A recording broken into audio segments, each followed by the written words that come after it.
Hi everyone, and welcome back to Thrifted Living. My name is Kieran.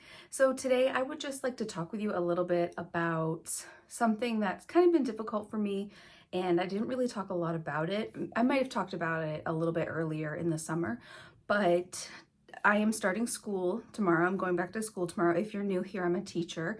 And so I have been struggling a lot over this summer.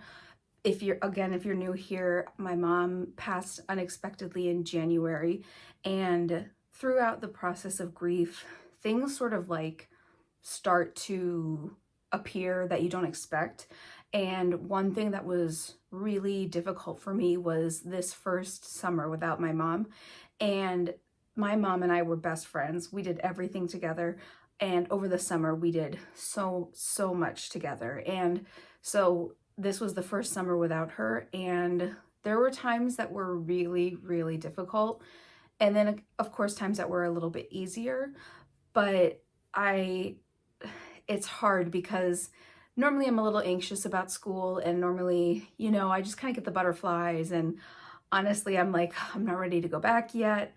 But this summer, right now it's the evening before I go back to work, and I just have like a lot of peace right now, which it's really nice, but also, I don't know if it's gonna sound like sad, but I have been alone a lot this summer, and I typically spend a lot of time alone. I don't really talk about it. I just kind of like, I don't prefer to be alone, but I have a hard time like socially, and I get nervous, and I have like some friends that, I feel really comfortable with, but I kind of tend to, if given a choice, I kind of, spend a lot of time on my own. And my mom was probably the main person that I didn't feel, uncomfortable with at all. I felt perfectly comfortable with her. And so I spent a lot of time with her, and she was a very creative person. And like, I feel that I am creative, and we just would do a lot of different things together. And so not having that ability to sorry, I was like, I'm not gonna cry. Not having that friend this summer has been really hard. I've had some moments where I like went to call her, which that is such a gut-wrenching feeling. If you've ever had that experience when you've lost someone and you forget for a minute that they're gone. And so I like picked up my phone to call my mom, and I was like, it was the worst. But I tried to find myself a little bit this summer without her, and I did spend time with family. I did spend some time with some friends too. It was obviously a summer of firsts, but some were good and some were not so good, I guess I could say. But I think the main thing was getting used to having my mom not be here. And honestly, at the end of the school year, I was dreading the summer. I know I usually look forward to it, but I wasn't excited about it because I knew that everything I did was going to be a reminder of the fact that she's not here.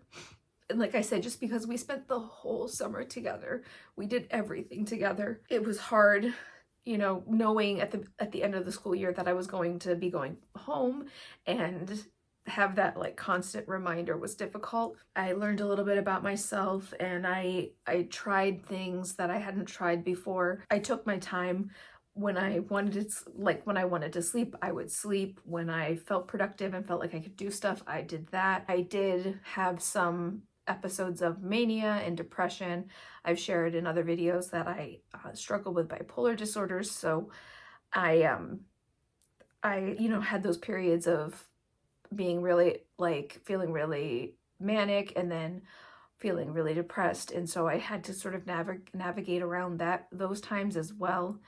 And often I would have, struggles with missing my mom, and just really having a hard time with that. I, spent a lot of time filming videos for you guys, which was really fun. I had a lot of fun doing that, and I had a lot of fun talking with you guys in the comments.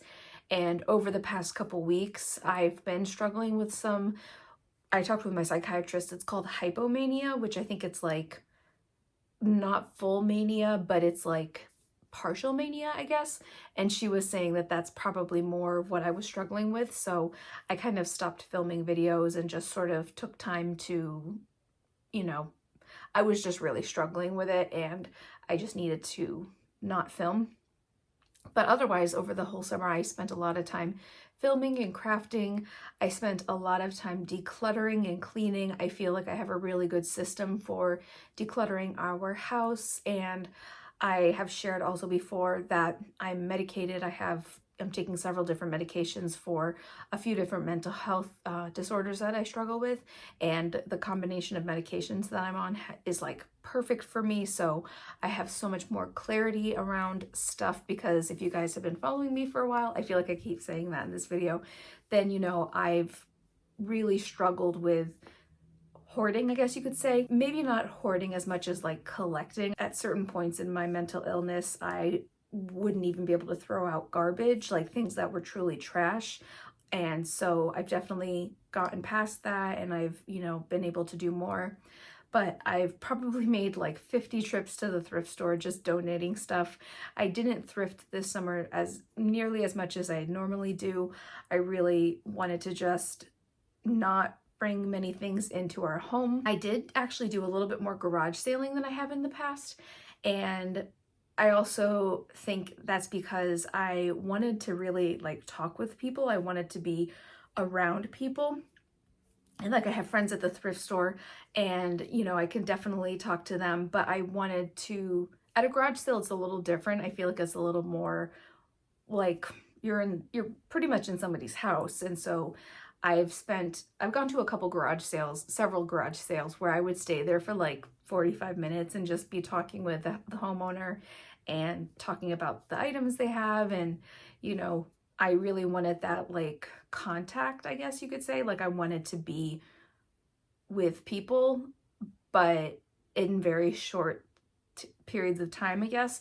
It's like the longer I'm like scheduled to be with somebody, the more anxious I get, and the more I sort of tend to not do those things. It was really just playing it by ear for me. Just when I felt like doing something, I did that. And then when I didn't feel like doing something, I didn't do that. I feel like this was the first summer that I just sort of let my emotions guide me instead of feeling like I have to do certain things at certain times. In the past, I've been really like focused on YouTube during the summer and focused on thrifted living, and I just decided to really let the way I'm feeling and, you know, everything just guide me. And I felt, you know, comfortable in that. So it was sort of a balance of feeling really upset about my mom and then feeling, you know, like productive in other areas. I'm definitely nervous about the change of seasons. I really struggle with having less daylight. That's something I've always struggled with. I really love the sun right now. I don't know if you can tell it's sunny here today. I used to really love the fall for like the cool weather. I struggle with that change of weather and less sunlight. And I'm just nervous about, I feel like when my mom passed in January, I was able to cling on to the idea that spring was coming, and I was able to think about spring and summer where there's all the daylight, you can be outside doing things. And so I was sort of like holding on to that idea. But now that it's sort of the opposite, I'm nervous about how I'm going to feel with that. I also would do a lot of stuff with my mom in the fall, like craft fairs and things like that. I actually have a video that I filmed probably 6 years ago when we went to a craft fair together. I'll see if I can link it. I'm nervous about that, and I'm also really nervous about the holidays. Like, I just keep thinking about, I just keep thinking about our last Christmas together, and I actually recorded a lot of it. And but just recorded her my mom opening presents, everybody opening presents. And I just remember we were talking about like what we were gonna make for next year. I think we did soup and sandwiches this past year. And my mom was like, okay, well, next year we're gonna do this. And I think this will be better for next year. And it was like, she had less than a month at that point. I'm excited to go back to school. I'm excited to be with people again. I'm so excited to see my students. Like, I can't wait. they're just the best. I get to work with some new students. I've talked a little bit about how before I focus on 3rd through 5th and a couple other classes that might need somebody to work with a student, but mainly it's their 3rd through 5th grade. My colleague works with kindergarten through 2nd, and it's perfect because those age ranges are perfect for each of us. So there'll be 2nd graders coming up for 3rd grade, and I'm always really excited to get to meet them. And it's funny because some of them are siblings, so I already know siblings to, you know, older siblings that I work with, so I already kind of know them, but it's kind of exciting to get to work with new groups of kids, you know, get to know about them and get to see what they're like. And so I'm excited about that. I'm excited about just getting started right away with my students, and I have lots of plans and lots of, you know, goals and ideas and things like that. And I'm really excited to get to meet them and get to see the ones that I haven't seen all summer. I don't know if it sounds sad, like, I don't know. Like, I'm just excited to be around people again. It's hard because my mom loved back to school and she loved helping me in my classroom. She would always come in and help me do stuff. My dad helped me in there, which is nice. But I just remember my mom coming in and doing all of this stuff for me. I remember sharing in the past about how I really struggled with obsessive compulsive disorder and contamination, and my mom would, at the thrift store, we'd say she was my hands because I couldn't touch things. And so there were some things last summer that I was really nervous to touch, and she was able to clean them out for me. It just really stinks. She was such a great helper in my classroom and just, you know, loved doing everything. She would love to buy books for my students. And I have that free book library outside of my house and a free book library in the school that my colleague started and I've sort of helped with. And I know my mom would have loved that. And I actually have dedicated the library to my mom, the one that I have out front. And actually in the school, my colleague said that I could dedicate that one to my mom too. She would have loved that so much. So I'm happy to be able to do that for her. Because it's less than a year, it's been 7 months, which I don't even know how that's possible. I'm still a little bit, sorry. I'm still a little bit of the mindset that it's not real and she'll be coming back, and I know she's not, but I'm still in that denial phase a little bit. So yeah, I just wanted to jump on here and give you guys a little bit of an update, talk about how the summer went. And, you know, especially this was my first summer without my mom, my best friend. You know, we did everything together. If you're involved with school in any way, whether you're a student or a teacher or a family member of a student or a family member of a teacher, I hope you have a great year. I guess that's all for now. So I will see you guys in my next video. Bye.